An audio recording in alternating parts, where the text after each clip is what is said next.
Back to my channel.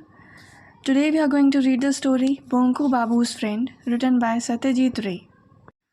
Satyajit Ray was one of India's greatest filmmakers, author, illustrator, and music composer.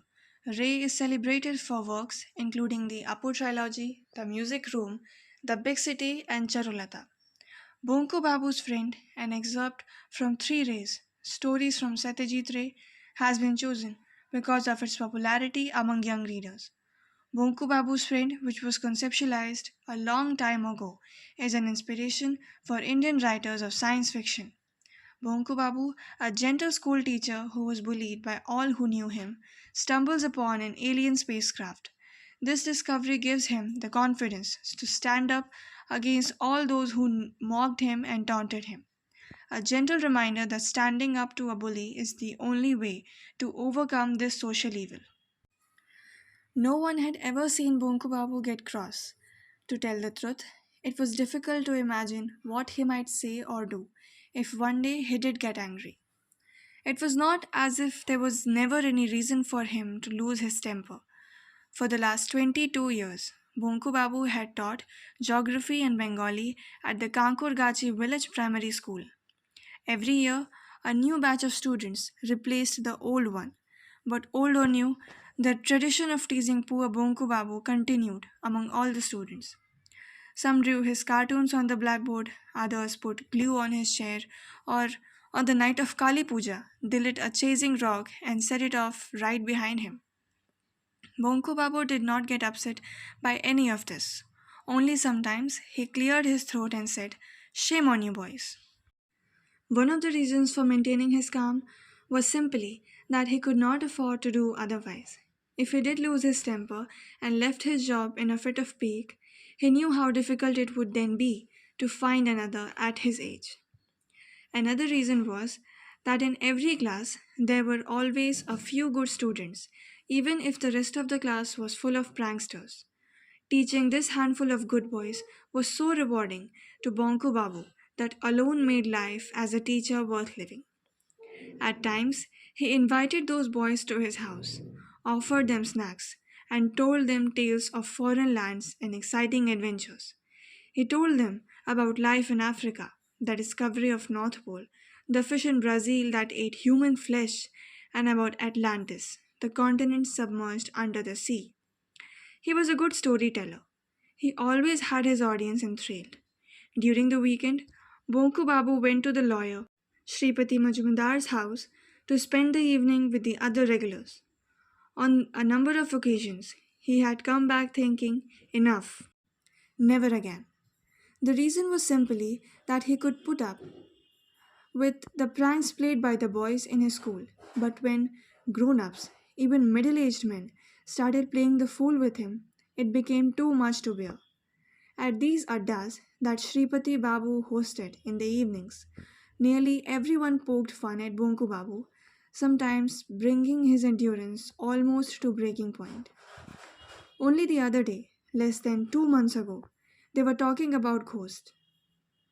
Usually, Bonku Babu kept his mouth shut. That day, for some unknown reason, he opened it and declared that he was not afraid of ghosts.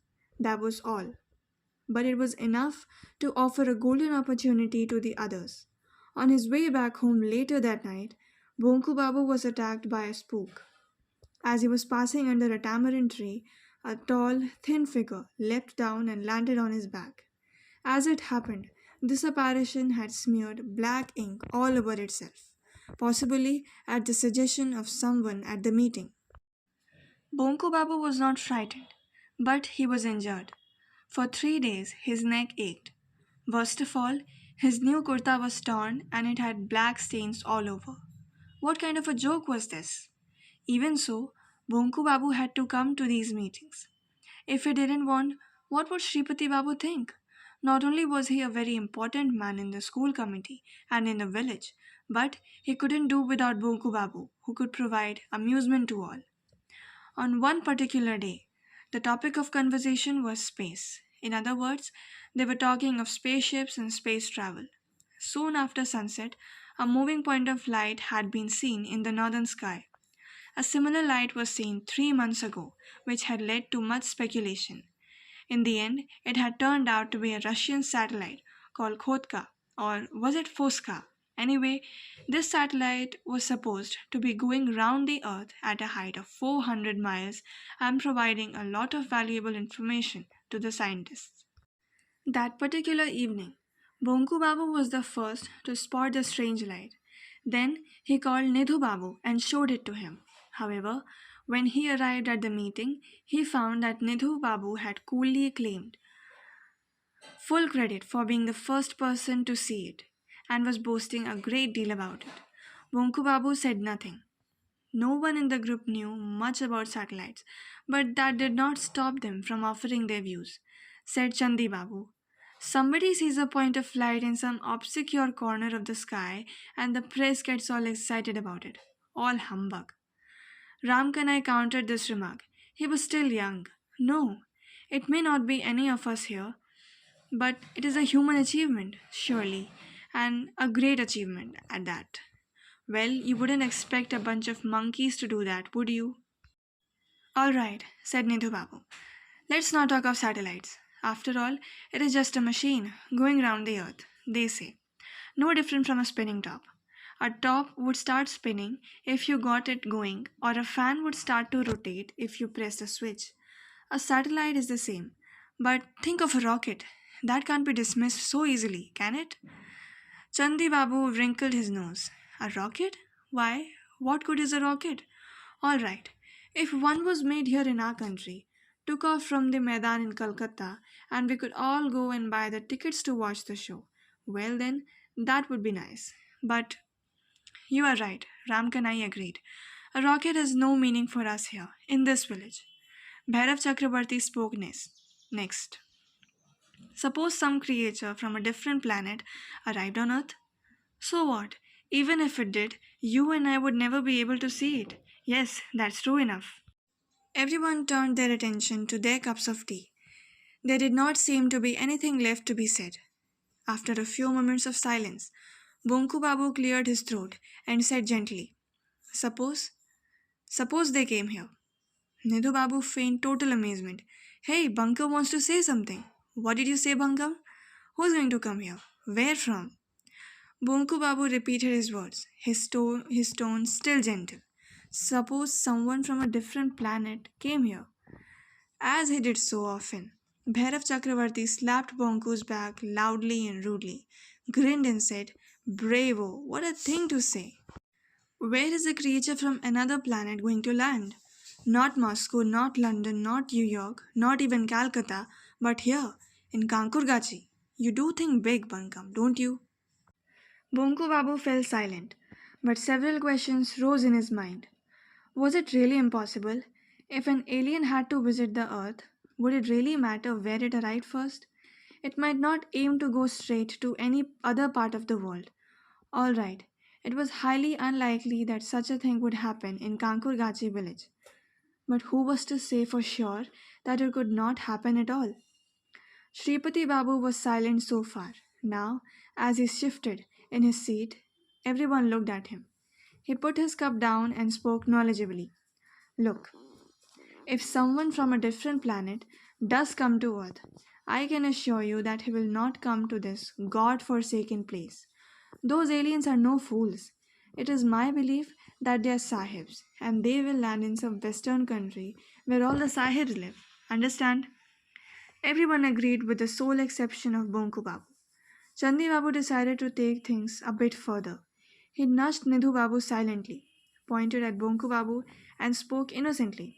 Why, I think Bonku is quite right. Isn't it natural that aliens should want to come to a place where there is a man like a Bonku Bihari? If they wanted to take away a human specimen, could they find anything better? No, I don't think so. Nidhu Babu joined in. Consider his looks, not to mention his brains, yes. Bankam would be the ideal specimen. Right, suitable for keeping in a museum or a zoo. Ramkanai chipped in. Bonku Babu did not reply, but wondered silently. If anyone were to actually look for a specimen, weren't the others just as suitable? Look at Sripati Babu. His chin was so much like a camel's, And that Bhairav Chakravarti, his eyes were like the eyes of a tortoise. Nidhu Babu looks like a rat, Ram Kanai like a goat, and Chandi Babu like a flittermouse. If a zoo really had to be filled up. Tears sprang to his eyes. Bonku Babu had come to the meeting, hoping for once to enjoy himself. That was clearly not to be. He could not stay here any longer. He got to his feet. Take care, Bonkuda, warned Ramkanai. It's a moonless night, remember, and it's a Saturday. Very auspicious for ghosts and spooks. Everyone howled with delighted laughter. Bonku Babu was not carrying a torch or a lantern. There was no need for it. It was too cold for snakes to be out and about, and he knew his way very well. Normally, not many people took this route, but it meant a shortcut for him. In the last few minutes, he had become aware of something unusual. At first, he could not put his finger to it. Somehow, things were different tonight. What was wrong? What was missing? Suddenly, he realized what it was. The crickets were silent. Not one was chirping. Today, there was only an airy silence. What had happened to all the crickets? Were they all asleep? Puzzled, Bonku Babu walked another 20 yards, and then he suddenly saw the light. At first, he thought that a fire had broken out, bang, in the middle of Poncha Gho's bamboo grove in the clearing near a small pond. Quite a large area was glowing pink. A dull light shone on every branch and every leaf. Down below, the ground behind the pond was lit by a much stronger pink light. But it was not a fire, for it was still. Bonku Babu kept moving. All at once, his ears began ringing. He felt as if someone was humming loudly, a long, steady noise. There was no way he could stop it. Bonku Babu broke out into goose pimples. But an irrepressible curiosity drove him further forward. As he went past a cluster of bamboo stems, an object came into view. It looked like a giant glass bowl turned upside down, covering the pond completely. It was through its translucent shade that a strong yet gentle pink light was shining out, to turn the whole area radiant. He took a few steps to get a better look, but suddenly felt as if an electric current had passed through his body, and the next instant he was rendered completely immobile. His hands and feet were tied with an invisible rope. There was no strength left in his body. He could neither move forward nor backward. A few moments later, Bonku Babu, still fixed stiffly at the same spot, saw that the object had gradually stopped breathing. All at once, his ears ceased ringing and the humming stopped. A second later, a voice spoke, shattering the silence of the night.